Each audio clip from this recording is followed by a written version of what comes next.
মঞ্চকুসুমের আলোকছটা আর নির্দেশনার মুনশিয়ানা সবই এখন স্মৃতি।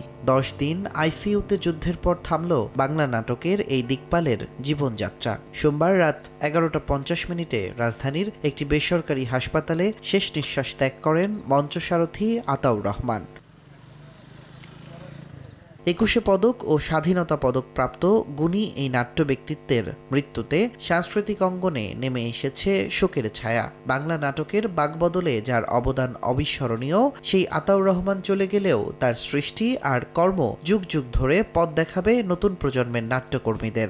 মুখটা দেখে আমি চোখটা বন্ধ করছি এবং আমার চোখ দিয়ে পানি এসে এরকম ভালো মানুষ আমি আর পাবো না, আমার জীবনে পাবো না। 2 তারিখ থেকেই উনি লাইফ সাপোর্টে ছিলেন। ওনার নামের আগে মঞ্চ সারথি ওনার পেয়েছিলেন। উনি স্বাধীনতা পুরস্কার, তারপর 21 পুরস্কার প্রাপ্ত উনি।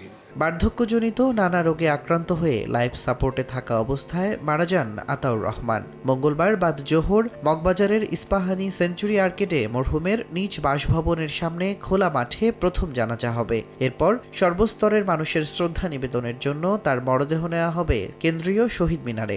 আমার জন্য আমার বাবা একটা আকাশ ছিল, আমার আকাশটা আসলে চলে গেল।